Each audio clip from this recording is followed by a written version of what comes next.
ভাবুন তো একবার, এমন একটা জায়গা যা সারা বছর বরফে ঢাকা থাকে, কিন্তু হঠাৎ করে যদি বরফ গলতে শুরু করে আর তার নিচ থেকে বেরিয়ে আসে এক ভয়ঙ্কর দানব, তাহলে কি হবে? হ্যাঁ, ঠিক এমনই এক ভয়ঙ্কর ঘটনা নিয়ে আমাদের আজকের গল্প। গল্পের শুরুতেই আমরা চলে যাই অ্যালাস্কার এক বরফে ঢাকা শহরে। পুরো পৃথিবী জুড়েই তখন গ্লোবাল ওয়ার্মিং এর মারাত্মক প্রভাব। প্রচণ্ড তাপমাত্রার কারণে অ্যালাস্কার সেই বরফের চাদরও গলতে শুরু করেছে। বরফের স্তর পাতলা হতেই তার নিচ থেকে বেরিয়ে আসে এক ভয়ঙ্কর জীব, যাকে সবাই ওয়াইভার্ন নামে চেনে। বরফ গলে তৈরি হওয়া একটি ছোট্ট জলাশয়ের ধারে এক বয়স্ক জেলে বসে খুব শান্তিতে মাছ পরিষ্কার করছিল, কিন্তু হঠাৎ করেই ছুরির পোচে তার আঙুল কেটে যায়। রক্ত পরিষ্কার করার জন্য লোকটা তার হাতটা পানিতে ডুবিয়ে দেয়, কিন্তু পানির নিচের রক্তের স্বাদ পেতেই ভয়ঙ্কর ড্র্যাগনটি জেগে ওঠে। জেলে বাঁচার জন্য আপ্রাণ চেষ্টা করেছিল, কিন্তু ড্র্যাগনটি তাকে আস্ত গিলে ফেলে। এই হাড়হিম করা ঘটনার জায়গাটার ঠিক পাশেই ছিল বিভার মিলস নামের এক ছোট্ট শহর। শহরের মানুষজন তখনও জানত না তাদের জন্য কি ভয়ঙ্কর বিপদ অপেক্ষা করছে। সেই শহরে আমরা দেখতে পাই জ্যাক নামের একটি ছেলেকে। জ্যাক আগে ট্রাক চালাতো, কিন্তু একটা গাড়ি দুর্ঘটনায় নিজের আপন ভাইকে হারানোর পর সে এই শহরে এসে কাঠ মিস্ত্রির কাজ শুরু করে। জ্যাক একটা ছোট্ট রেস্টুরেন্টে মেরামতের কাজ করছিল। ওই রেস্টুরেন্টে কাজ করত ক্লেয়ার নামের এক সুন্দরী মেয়ে। ক্লেয়ার বেশ কিছুক্ষণ ধরেই আর চোখে জ্যাককে দেখছিল। জ্যাক একটানা কাজ করে ক্লান্ত হয়ে পড়েছে ভেবে ক্লেয়ার তার জন্য এক মগ কফি নিয়ে এগিয়ে যায়, কিন্তু ঠিক তখনই সেখানে ডাক্তার ডেভিড এসে হাজির হয়। ডেভিড ক্লেয়ারকে পছন্দ করত। সে মাঝখান থেকে কফির মগটা নিজের হাতে নিয়ে নেয় আর ক্লেয়ারকে জিজ্ঞেস করে, কি ব্যাপার, আজ আমার সাথে একটু ঘুরতে যাবে নাকি? ক্লেয়ার একটু বিরক্তি নিয়েই তাকে প্রায় 10ম বারের মতো না করে দেয়। ডেভিড বরাবরের মতোই অপমানিত হয়ে সেখান থেকে চলে যায়। ডেভিড চলে যাওয়ার পর ক্লেয়ার জ্যাকের কাছে গিয়ে ক্ষমা চায় আর তাকে একসাথে খাবার প্রস্তাব দেয়। জ্যাকেরও বেশ ক্ষুদে পেয়েছিল, তাই সে রাজি হয়ে যায়। রেস্টুরেন্টের ভেতরে জ্যাকের দেখা হয় এডনা নামের এক বয়স্ক মহিলার সাথে। ভদ্রমহিলা প্রতিদিন এসে দুজনের জন্য সকালের নাস্তা অর্ডার করেন, নিজের জন্য আর তার স্বামীর জন্য। কিন্তু দুঃখের বিষয় হলো, ইনি হলেন সেই জেলে যাকে ড্র্যাগনটি একটু আগেই খেয়ে ফেলেছে। ক্লেয়ার বুঝতে পারে যে জ্যাকও ঠিক একই রকম একটা শোকের মধ্যে দিয়ে যাচ্ছে। সে জ্যাককে সান্ত্বনা দিয়ে বলে যে তার ভাই যেখানেই থাকুক নিশ্চয়ই ভালো আছে, কিন্তু জ্যাক নিজের ভাইয়ের ব্যাপারে কোনো কথাই বলতে চায় না। সে চুপচাপ কফি শেষ করে নিজের বাড়ির দিকে হাঁটা দেয়। অন্যদিকে শহরের এক প্রান্তে রিটায়ার্ড কর্নেল ট্র্যাভিস তার পোষা কুকুরকে খাবার দিচ্ছিলেন। হঠাৎ করে আকাশ থেকে ধপাস করে এক বিশাল বড় হরিণের কাটা মাথা তার বাগানের ঠিক মাঝখানে এসে পড়ে। আকাশ থেকে রক্তমাখা হরিণের মাথা পড়ার এই অদ্ভুত খবরটা খুব দ্রুতই শহরের একমাত্র লোকাল রেডিও স্টেশনে ছড়িয়ে পড়ে। রেডিও রিপোর্টার খবরটা প্রচার করলে শহরের বেশিরভাগ মানুষই ভেবে নেয় যে এটা হয়তো পাড়ার কোনো দানপিটে ছেলেদের ভাজলামো, কিন্তু তারা বুঝতে পারছিল না যে এটা এক আসন্ন মৃত্যুর পূর্বাভাস। ওদিকে জ্যাক সে তার তৈরি করা ছোট ঘরে ফিরে যায়। কিছুক্ষণ পর ডাক্তার ডেভিড জ্যাকের বাড়িতে এসে হাজির। ডাক্তার জ্যাকের হাতের একটা ছোট্ট ক্ষতের দিকে ইশারা করে বলে যে সে এটা চিকিৎসা করতে এসেছে। আসলে সে এসেছে এটা জানতে যে জ্যাক ক্লেয়ারকে পছন্দ করে কিনা। জ্যাক তাকে পরিষ্কার জানিয়ে দেয়, আমার ভাইয়ের ইন্স্যুরেন্সের টাকাটা হাতে পেলেই আমি এই শহর ছেড়ে চলে যাব। এই কথা শুনে ডাক্তার মহা খুশিতে জ্যাককে বিদায় জানিয়ে গাড়িতে উঠে বসে। মাঝ রাস্তায় জঙ্গলে ডেভিড প্রস্রাব করার জন্য জঙ্গলের ভিতরে যায়। হঠাৎ করেই ডেভিড ওপর থেকে ভারী কিছু একটা ওড়ার শব্দ শুনতে পায়। ওপরের দিকে তাকালেই সে দেখতে পায় সেই বিশাল বড় ড্র্যাগনটিকে। ড্র্যাগনটি সোজা তার দিকে এগিয়ে আসতে থাকে। ভয়ে সে দৌড়ে জঙ্গলের ভেতর লুকিয়ে পড়ে। কিছুক্ষণ পর যখন কোনো শব্দ পাওয়া যাচ্ছিল না, ডেভিড নিজের গাড়ির কাছে ফিরে আসে, কিন্তু ঠিক তখনই ড্র্যাগনটি তার সামনে এসে হাজির হয়। এরপর ড্র্যাগনটি নিমেষে তাকে খেয়ে ফেলে। পরদিন সকালে হ্যাস নামের এক স্থানীয় শিকারী ওই জঙ্গলে শিকার করতে যায়। হাঁটতে হাঁটতে সে মাটিতে এক প্রাণীর গোবর দেখতে পায়। হ্যাস খুব ভালো করেই জানতো যে এই জঙ্গলের আশেপাশে এত বড় কোনো প্রাণী নেই, কিন্তু তখনই সেই ভয়ঙ্কর ড্র্যাগন ওয়াইভার্ন তার সামনে আসে। হ্যাস ভয়ে তার বন্দুক দিয়ে গুলি চালায়, কিন্তু ড্র্যাগনের গায়ে তার কোনো আসরই হয় না। বন্দুকের এই বিকট শব্দে শুনতে পায় পুলিশ ইন্সপেক্টর শেরিফ এবং জ্যাক। দুজনেই শব্দের উৎস খুঁজতে খুঁজতে জঙ্গলের দিকে ছুটে ছুটে যায়। সেখানে গিয়ে তারা হ্যাসকে খুঁজে পায়, যে ভয় কাঁপছিল। হ্যাস হাঁপাতে হাঁপাতে বলে সে আকাশ থেকে নেমে আসা এক বিশাল বড় দানব দেখেছে যে তাকে প্রায় মেরেই ফেলেছিল। শেরিফ তার কথায় একটুও বিশ্বাস করে না, কিন্তু ঠিক তখনই জ্যাকের চোখ পড়ে একটা কাটা হাতের ওপর। শার্টের হাতার ঘড়ি দেখে জ্যাকের চিনতে একটুও ভুল হয় না, এটা ডাক্তার ডেভিডের হাত। পরিস্থিতি যে কতটা ভয়ানক সেটা এবার শেরিফ বুঝতে পারে। সে রেস্টুরেন্টের ভেতরে শহরের সব মানুষকে নিয়ে একটা এমার্জেন্সি মিটিং ডাকে। মিটিংয়ে সে সবাইকে জানায় যে জঙ্গলের ভেতর কোনো এক অজানা আর হিংস্র প্রাণী হামলা করছে। ডেভিডের কাটা হাতটা যখন সবার সামনে আনা হয়, পুরো রেস্টুরেন্ট তখন ভয় পায়। শেরিফ সবাইকে কড়া নির্দেশ দেয় যেন কেউ একা জঙ্গলের দিকে যাবে না এবং নিজেদের পোষা প্রাণীদের সাবধানে রাখো। কিন্তু সমস্যা হলো, ঠিক কয়েকদিন পরেই শহরে একটা বড় বাৎসরিক উৎসব হবার কথা। সবাই শেরিফকে জিজ্ঞেস করে উৎসবের কি হবে। জ্যাক রেগে গিয়ে বলে, তোমরা কি পাগল হয়ে গেছো? জঙ্গলে একটা মানুষের কাটা হাত পড়ে আছে আর তোমরা আছো উৎসব নিয়ে। কিন্তু শেরিফ জ্যাককে থামিয়ে দিয়ে বলে, উৎসব যেমন হবার তেমনই হবে। সে আসলে চায়নি শহরের মানুষের মধ্যে কোনো আতঙ্ক ছড়িয়ে পড়ুক। মিটিং শেষ হওয়ার পরপরই শেরিফের কাছে টমাস নামের এক কৃষকের ফোন আসে। টমাস চরম আতঙ্কের সাথে জানায় যে তার খামারে কিসের যেন হামলা হয়েছে। খবর পেয়ে শেরিফ সাথে সাথে তার গাড়ি নিয়ে টমাসের খামারের দিকে রওনা হয়। অন্যদিকে রিটায়ার্ড কর্নেল ট্র্যাভিস তখনও তার বাগানে পড়ে থাকা হরিণের মাথার রহস্য ভেদ করার চেষ্টা করছিলেন। হঠাৎ করেই তিনি দেখতে পান সেই বিশাল বড় ড্র্যাগনটিকে। তিনি কাল বিলম্ব না করে পুলিশকে খবর দেওয়ার জন্য নিজের জিপ গাড়ি নিয়ে বেরিয়ে পড়েন, কিন্তু মাঝ রাস্তায় ড্র্যাগনটি হঠাৎ করে তার গাড়ির সামনে এসে ল্যান্ড করে। কর্নেল ভয় পাওয়ার পাত্র নন। তিনি গাড়ি থেকে বেরিয়ে তার বন্দুক দিয়ে ড্র্যাগনটিকে লক্ষ্য করে একটানা গুলি চালাতে থাকেন। কিন্তু আশ্চর্যের বিষয় হলো কর্নেলের ছোড়া একটা গুলিও ড্র্যাগনটার গায়ে আঁচড় পর্যন্ত কাটে না। তবে গুলির বিকট শব্দে ড্র্যাগনটা হয়তো একটু ঘাবড়ে যায় আর সেখান থেকে উড়ে চলে যায়। হাঁপাতে হাঁপাতে কর্নেল জিপ নিয়ে সোজা চলে যান ডেপুটি সুজির কাছে। গিয়ে চরম আতঙ্কের সাথে বলেন পৃথিবীতে এলিয়েন আক্রমণ করেছে। কিন্তু সুজি তো এই কথা বিশ্বাস করে না। সে কর্নেলকে সোজা বাড়ি গিয়ে ঘুমোতে বলে। তারপরেও সুজি একবার শেরিফকে বিষয়টা জানিয়ে দেয়, কিন্তু ততক্ষণে শেরিফ ডসন টমাসের সেই খামারে পৌঁছে যান। তাই সে সুজির রেডিও কলটা আর ধরতে পারেন না। খামারের ঘোড়ার আস্তাবলের ভেতরে ঢুকেই শেরিফ টমাসকে ডাকতে শুরু করেন। ঠিক তখনই শেরিফ টমাসের ছিন্ন ভিন্ন লাশ দেখতে পান।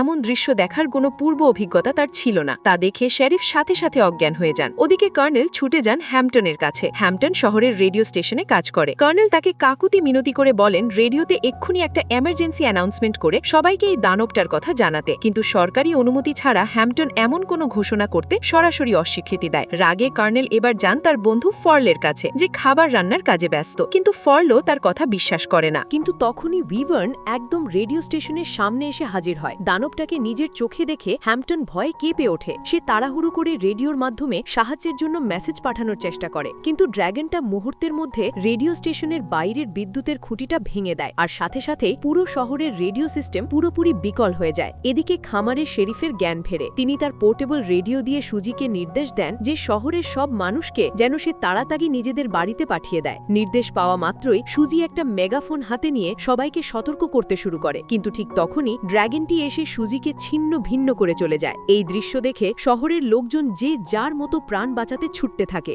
জেক আর ক্লেয়ার জানলা দিয়ে দেখতে পায় ড্র্যাগনটা সোজা তাদের দিকেই তেড়ে আসছে। ড্র্যাগনটি রেস্টুরেন্টের দরজা ভেঙে ভেতরে ঢোকার চেষ্টা করতে থাকে। জেক, ক্লেয়ার আর বাকি সবাই টেবিলের নিচে লুকিয়ে নিজেদের নিঃশ্বাস আটকে রাখে। কিছুক্ষণ পর ড্র্যাগনটি চলে যায়। একটু পরেই হ্যাম্পটন আর ফার্লেও দৌড়ে ওই রেস্টুরেন্টে এসে আশ্রয় নেয়। তারা সবাইকে জানায় যে এই ভয়ঙ্কর প্রাণীটা শহরের রাস্তায় যাকে পাচ্ছে তাকেই তুলে নিয়ে খাচ্ছে। সবার মনেই একটাই প্রশ্ন, এই জিনিসটা আসলে কি? ক্লেয়ার তখন ভয়ার্ত কণ্ঠে বলে আমার মনে হয় এটা কোনো ড্র্যাগন। কিন্তু হ্যাস বলে তার পূর্বপুরুষরা নরওয়ে থেকে এসেছিল, আর নরওয়ের প্রাচীন রূপকথায় ঠিক এরকমই একটা ড্র্যাগনের উল্লেখ আছে যার নাম উইভার্ন, যার জন্মই হয়েছিল নরকে আর তার খিদে ছিল রাক্ষসে। জেক জিজ্ঞেস করে তোমার বাবা কি তোমাকে এই ড্র্যাগন মারার কোনো উপায় বলে যায়নি? হ্যাস নিরাশ হয়ে জানায় যে প্রাচীনকালে মানুষজন একে শান্ত করতে নরবলি দিত, কিন্তু আজকের দিনে তো সেটা সম্ভব না। জেক তখন সিদ্ধান্ত নেয় যে সে শেরিফকে খুঁজতে যাবে আর বাইরে থেকে সাহায্য আনার চেষ্টা করবে। ক্লেয়ারও সাথে যায়। তারা সাবধানে রাস্তা দিয়ে এগোতে এগোতে দেখতে পায় ড্র্যাগনটা উড়ে গিয়ে জঙ্গলের একটা নির্দিষ্ট জায়গায় নামছে। জেক বিপদের তোয়াক্কা না করে ড্র্যাগনটার আস্তানা খুঁজে বের করার সিদ্ধান্ত নেয়। অন্যদিকে রিটায়ার্ড কর্নেল ট্র্যাভিস রাস্তা দিয়ে যাওয়ার সময় কিছু গাড়ি দেখতে পান। গাড়িগুলো দুমড়ে মুচড়ে পড়ে আছে আর চারদিকে শুধু রক্তের দাগ, মানুষ নেই। এদিকে শেরিফ কোনো রকমে শহরে ফিরে আসেন, কিন্তু চারদিকে ধ্বংসলীলা আর সুজির মেগাফোনের পাশে বিশাল রক্তের পুকুর দেখে তার রক জল হয়ে যায়। তিনি রেডিওতে সাহায্য ডাকার চেষ্টা করতেই দেখতে পান ড্র্যাগনটা ঠিক তার দিকেই ধেয়ে আসছে। রেস্টুরেন্ট থেকে ফার্লে চিৎকার করে তাকে ভেতরে লুকিয়ে পড়তে বলে, কিন্তু শেরিফ ভেতরে ঢোকার আগেই ড্র্যাগনটা তাকে তুলে নিয়ে যায়। ওদিকে ড্র্যাগনটা যেখানে নেমেছিল জেক সেই জায়গাটায় পৌঁছে গেছে। সে ক্লেয়ারকে একটা পিস্তল দিয়ে গাড়িতেই লুকিয়ে থাকতে বলে। নিজে সামনে গিয়ে দেখে ড্র্যাগনটা আশেপাশের ভাঙাচোরা গাড়ি আর গাছপালা দিয়ে একটা বিশাল বড় বাসা তৈরি করেছে। ওদিকে গাড়ির ভেতর একা বসে জেকের জন্য অপেক্ষা করছিল ক্লেয়ার। ঠিক তখনই ড্র্যাগনটা গাড়ির ওপর ঝাঁপিয়ে পড়ে। ক্লেয়ার সিটের নিচে লুকানোর চেষ্টা করে, কিন্তু ড্র্যাগনটা এক কামড়ে গাড়ির দরজাটা উপড়ে ফেলে। ক্লেয়ার পিস্তল বের করে ড্র্যাগনটাকে পরপর কয়েকটা গুলি চালিয়ে দেয়। গুলির শব্দ শুনে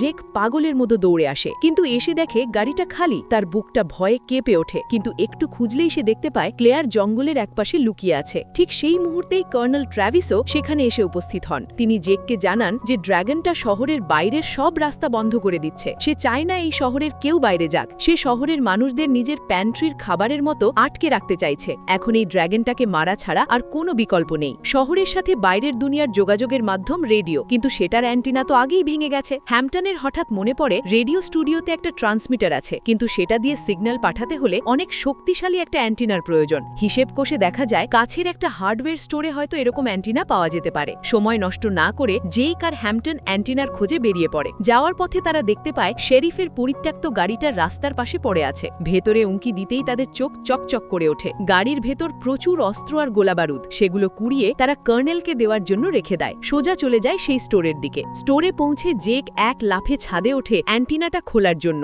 4টি স্ক্রু দিয়ে শক্ত করে আটকানো সেটা। স্ক্রুগুলো খোলার সময় ড্র্যাগনটা সেখানে চলে আসে। জেকের হাত তখনও শেষ স্ক্রুটার ওপর। ঠিক তখনই হ্যাম্পটন নিচ থেকে ড্র্যাগনটাকে এলো পাথারি গুলি চালাতে থাকে। আর এই সুযোগটা কাজে লাগিয়ে জেক অ্যান্টিনা নিয়ে নিচে নেমে আসে। কোনো মতে দৌড়ে তারা রেস্টুরেন্টের ভেতর ঢুকে যায়। হ্যাম্পটন দ্রুত অ্যান্টিনাটা রেডিওর সাথে কানেক্ট করে। জেক রেডিওর ফ্রিকোয়েন্সি সেট করে কোনো মতে সিকিউরিটি এজেন্সির সাথে যোগাযোগ করতে সক্ষম হয়। কিন্তু সিগন্যাল এতই দুর্বল ছিল যে ওপাশের এজেন্ট বারবার জিজ্ঞেস করছিল, হ্যালো, কি হচ্ছে ওখানে? জেক খুব ভালো করেই জানত যে ড্র্যাগনের কথা বললে এরা নির্ঘাত তাকে পাগল ভাববে। তাই সে শেরিফের কণ্ঠ নকল করে একটু মিথ্যে বলে, এখানে একটা বড়সড় গ্যাস এক্সপ্লোশন হয়েছে, আমাদের ইমার্জেন্সি সাহায্য দরকার। কিন্তু কথা শেষ হওয়ার আগেই সিগন্যালটা আবার পুরোপুরি ড্রপ করে যায়। সবাই বুঝতে পারে বাইরের সাহায্য আসার কোনো গ্যারান্টি নেই। যা করার নিজেদেরই করতে হবে। সবাই ড্র্যাগনটাকে শেষ করার জন্য প্রস্তুত হতে থাকে। ফার্লে আর হ্যাস রেস্টুরেন্টের বাইরে যায় জেনারেটরের জন্য একটু তেল আনতে। কিন্তু হঠাৎ করে ড্র্যাগনটা একটা বাড়ির ছাদ থেকে উড়ে এসে তাদের উপর হামলা করে।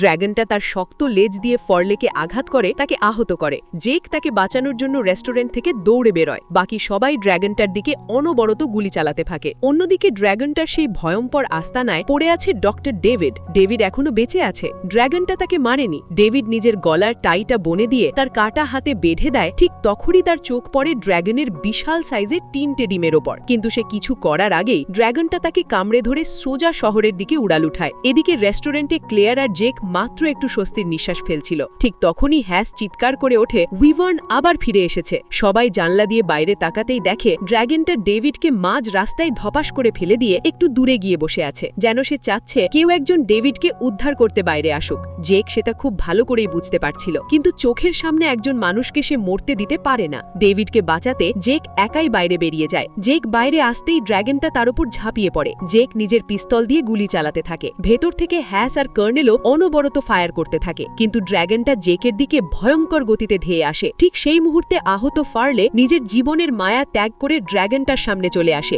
জেক ডেভিডকে টেনে হিচড়ে রেস্টুরেন্টের ভেতর নিয়ে আসতে সক্ষম হয়। কিন্তু ড্র্যাগনটা ফার্লেকে সোজা তার আস্তানায় নিয়ে যায়। চোখের সামনে আরেকজন কাছের মানুষকে হারায় তারা। হঠাৎ রেডিওতে একটা মেসেজ বেজে ওঠে। অথরিটি অবশেষে একটা রেস্কিউ হেলিকপ্টার পাঠিয়েছে। সবার মনে একটু আশার আলো জেগে ওঠে। কিন্তু হেলিকপ্টারটাকে ড্র্যাগনটা মাঝ পথে আক্রমণ করে। ড্র্যাগনটা এক ধাক্কায় পুরো হেলিকপ্টারটাকেই নিচে ফেলে দেয়। তাদের বাঁচার শেষ সম্বলটুকু চোখের সামনে ধূলিসাৎ হয়ে যায়। এদিকে ডেভিডের অবস্থা তখন খুবই খারাপ। তার শেষ সময় ঘনিয়ে এসেছে। মৃত্যুর ঠিক আগ মুহূর্তে সে সবাইকে একটা সবচেয়ে জরুরি কথা জানিয়ে যায়, ওই আস্তানায় 3টে ডিম আছে। এই কথা শোনা মাত্রই জেকের চোখ মুখ শক্ত হয়ে যায়। সে সবাইকে বলে, আমাদের এক্ষুনি জঙ্গলে যেতে হবে। শুধু ড্র্যাগনটাকেই নয়, ওই ডিমগুলোকেও ধ্বংস করতে হবে। জেক বয়স্ক এডনাকে রেস্টুরেন্টেই সাবধানে থাকতে বলে, আর বাকি সবাইকে নিয়ে জঙ্গলের দিকে বেরিয়ে পড়ে। জঙ্গলের দিকে যাওয়ার সময় তারা একটা পাওয়ার জেনারেটর খুঁজে পায়, যেটা থেকে মারাত্মক হাই ভোল্টেজ ইলেকট্রিক তৈরি করা সম্ভব। ড্র্যাগন আর ডিমগুলোকে একবারে শেষ করার জন্য হয়তো এটাই যথেষ্ট।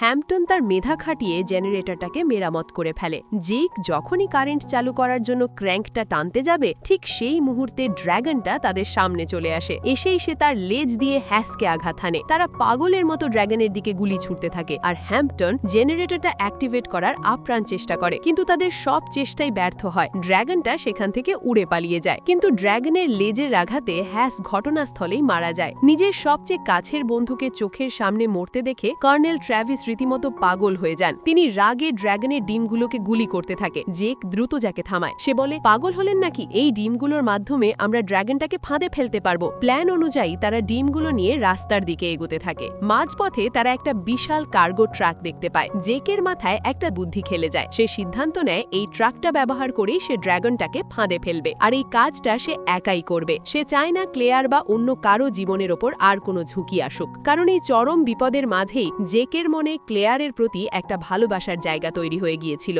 জেক ডিমগুলো ট্রাকের পেছনে লোড করে আর ট্রাকের ইঞ্জিন স্টার্ট দেয়। জেক ফুল স্পিডে ট্রাক চালাতে শুরু করে আর বারবার হর্ন বাজাতে থাকে, যাতে ড্র্যাগনটার পুরো মনোযোগ তার দিকে থাকে। ঠিক কিছুক্ষণ পর ড্র্যাগনটা ডিমের লোভে ট্রাকের পিছু নেয়। জেক হঠাৎই ট্রাকের ব্রেক কষে। প্রবল গতিতে ড্র্যাগনটা ট্রাকের সাথে ধাক্কা খায়, কিন্তু এতেও ড্র্যাগনটার তেমন কোনো ক্ষতি হয় না। সে আরো হিংস্র হয়ে আবার আক্রমণ করে। এবার সোজা ট্রাকের উইন্ডশিল্ডের ওপর এসে বসে পড়ে। কিন্তু জেকও হার মানার পাত্র নয়। সে ট্রাকটাকে পাহাড়ের একদম খাদের দিকে প্রচন্ড স্পিডে ছুটিয়ে নিয়ে যায়। খাদের ঠিক এক চুল আগে একদম শেষ মুহূর্তে জেক ট্রাক থেকে লাফিয়ে পড়ে, আর সেই ট্রাক ড্র্যাগন আর সেই ডিমগুলো সোজা গিয়ে খাদে পড়ে। মুহূর্তের মধ্যেই বিস্ফোরণের কারণে সব ছাই হয়ে যায়। চিরস্থায়ীর মতো শেষ হয় সেই আইস ড্র্যাগন আর তার ডিম। শহরের মাঝখানে সবাই জেকের ফিরে আসার অপেক্ষায় ছিল, বিশেষ করে ক্লেয়ার। কিছুক্ষণ পর যখন জেক সবার সামনে এসে দাঁড়ায় তখন সবার চোখেই স্বস্তির জল। জেক সবাইকে জানায় যে বিপদের মেঘ পুরোপুরি কেটে গেছে, আর সেই সাথে সে এও জানায় যে সে এই শহর ছেড়ে কোথাও যাচ্ছে না। ক্লেয়ারের সাথে এই বিভার মিলস শহরে সে তার নতুন জীবন শুরু করবে। তো বন্ধুরা,